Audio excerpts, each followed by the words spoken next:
Hi there, Hearties. It's Angela here from Healthy Hearties. I am here again with Dr. Warrick Bishop. He is a cardiologist from Australia, and we have spent the last few weeks talking through some of your questions. So thank you for joining us again, Warrick. It's a pleasure, Angela. And I hope it looks beautiful behind you there. You've got the sun setting, so thank you for giving up your evening on a Sunday.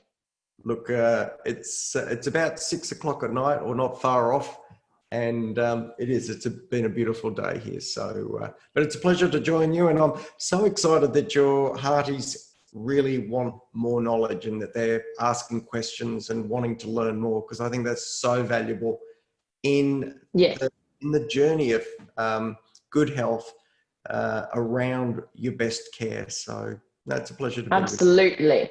Now, I do have a challenging question for you today, one that I think a lot of hearties have probably tried to have with their own cardiologist or GP.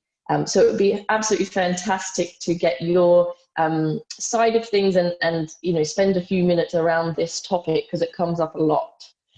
So the question today is, I've had 3 stents. Is it really necessary for me to take statins? I'm not feeling much better after the stents, and I feel lethargic and just generally yucky. And I'm wondering if it's the statins and whether I can stop them, basically.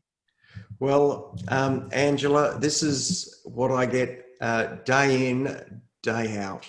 And it's an incredibly important topic. So whoever asked that question, thank you for raising it, because you are not alone. So many people ask. First of all, to deal with this particular individual, if you're not feeling well after 3 stents, then something's not right. You really need to go back and get checked by your cardiologist, because there might be a problem with one of the stents. There might be another narrowing somewhere. There might be a component of heart failure. There might be asthma, who knows, but it doesn't sound right. I just, first of all, if you've had 3 stents, you should be feeling better. And if you're not, I think you should be asking questions about it. In regard to statins, well, this is a great story, and I'll give you a bit of an overview. The very short answer to this question is yes, you should be on the statins. But let me fill that out, because I think it's really important that people get this message clearly. Now, it turns out I have people come into my office who maybe have raised cholesterol and been sent by their GP for advice on whether they should be on cholesterol lowering medication. These individuals have done research on the net, on Google, and of course they've found people who have a negative view about statins and a negative view about the cholesterol or LDL hypothesis. Now, so some of these people come with preconceived ideas, which is amazing, actually. So let's deconstruct that first. The information that's put on the website, some of it sounds reasonable and sounds balanced and sounds biologically plausible. And we could think about the anti-vax movement with similar information against the use of vaccines, except Samoa really proved that vaccines actually are beneficial.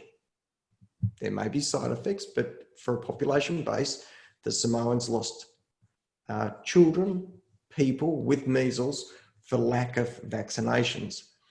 So, and that's because the whole story wasn't told. And the same is true with statins. The whole story is not told. So the story that's told about statins and cholesterol on the internet is high cholesterol doesn't necessarily mean you'll have a heart attack, and therefore we shouldn't treat it. Now, truth is, Angela, I actually agree with that. As a predictor for heart attack, cholesterol is not very precise, because I see patients who have raised cholesterol but nothing in their arteries, or raised cholesterol and terrible arteries. But I also see people with really average or average to low cholesterols with terrible arteries or normal arteries. So look, I'm the first to admit and agree the cholesterol of its own to predict who's going to have a problem is not that reliable. Mm-hmm. But the flip side of the story that's not told by these people who are often anti-cholesterol and anti-statin is that over the last 25 years, we have compelling, undeniable, robust scientific evidence that tells us over and over and over and over again that if we take individuals who have had a stroke or a heart attack or a bypass or a stent, these people who are truly high risk, and we lower their cholesterol, whether we lower it from a high starting point or from a low starting point, we reduce future risk of events in those individuals, and we can lower that cholesterol and get incremental benefit the lower we go. Mm-hmm. So it's incredibly important to get the distinction between trying to use cholesterol as the guide to who we treat with statins. So I don't think that makes sense, and because I'm interested in imaging the heart and trying to be more precise about who we give therapy to.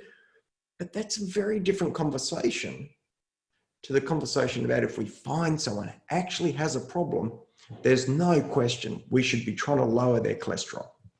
And it actually doesn't matter what we do it with. Well, you look if I was just going to follow on with, is there anything she could be doing to feel a bit better? Obviously, going back and saying, I'm not feeling great, maybe something's not right, having another barrage of tests.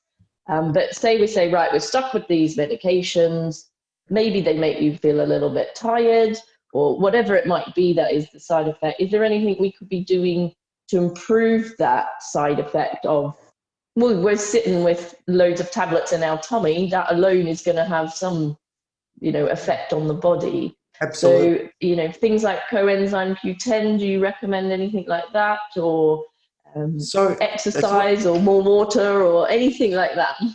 So let me step back from that a little bit further and then come back and address that.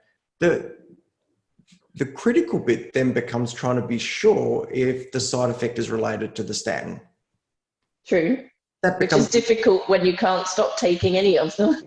Correct. So the issue becomes one around side effect with statin. And now we've done some interesting research in this, and this is really important for patients to get their head around.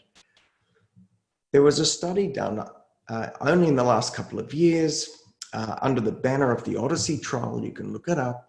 The study took people who swore blind they couldn't tolerate statins. They were so sure they couldn't tolerate statins that their specialists enrolled them in this trial. And this trial was to try one of these new agents that obviously might be useful for people who couldn't tolerate statins. So they thought they'd get this cohort of people who couldn't tolerate statins, prove they couldn't tolerate statins, then give them this other agent. All great, methodical, sensible science.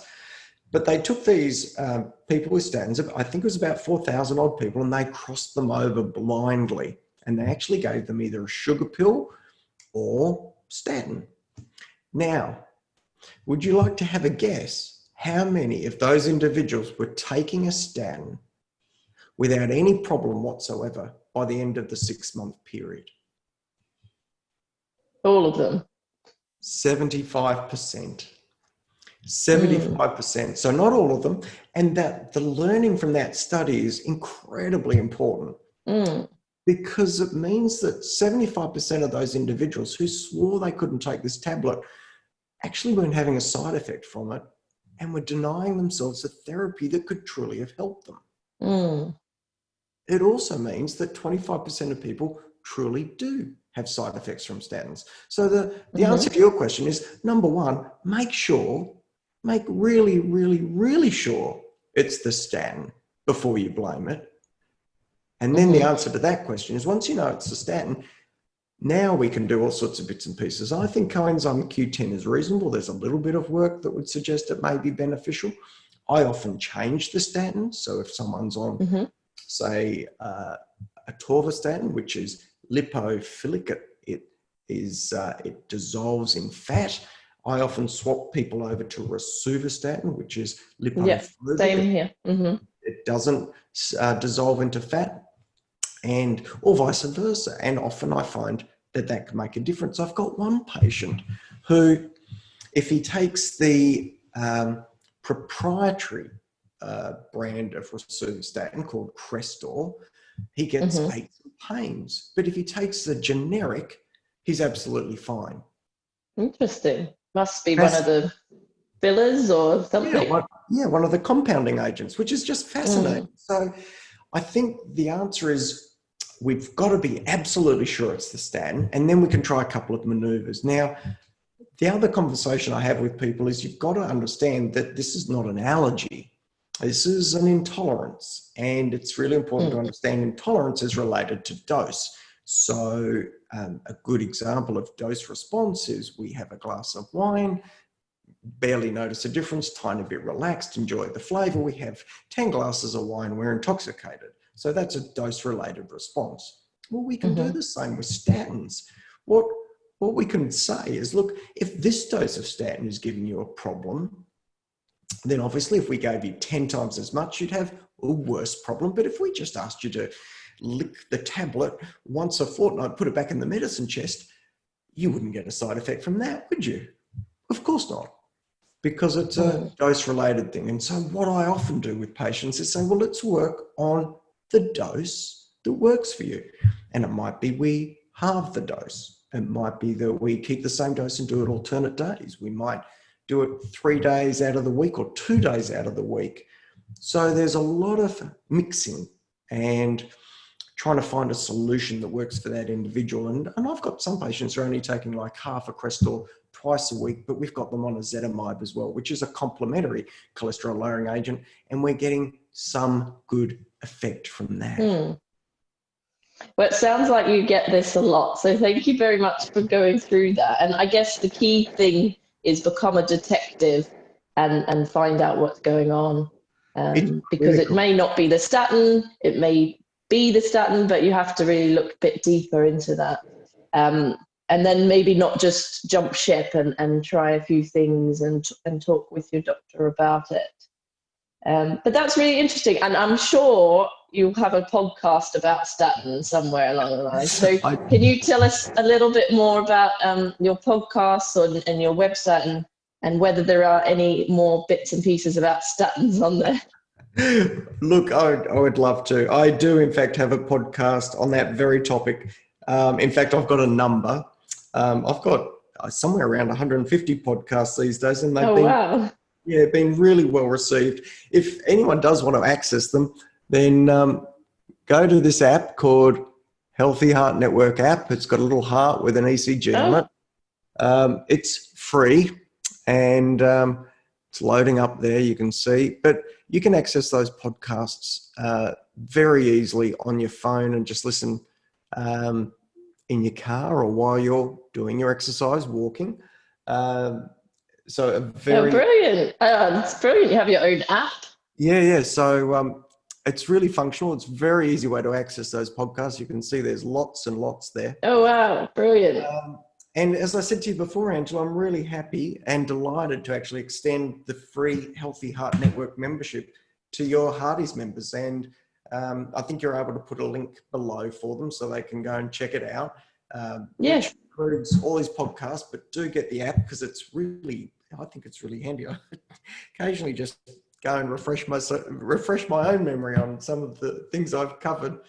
Brilliant. And it's a great way of people learning is just listening to a podcast. Everyone learns differently, so they might rather read some of the articles. So absolutely brilliant that you've done that. And thank you for, putting in the effort to look at things like prevention and lifestyle and side effects, because I know the frustration with patients is they feel a little bit dismissed and not understood enough. So thank you for, taking the time to do things like this. Yeah, it's an absolute pleasure. And thank you for having me and allowing me to share. Well, have a fabulous evening. Looks beautiful there. And we'll speak again soon. Thank you. Take care. Goodbye. Bye.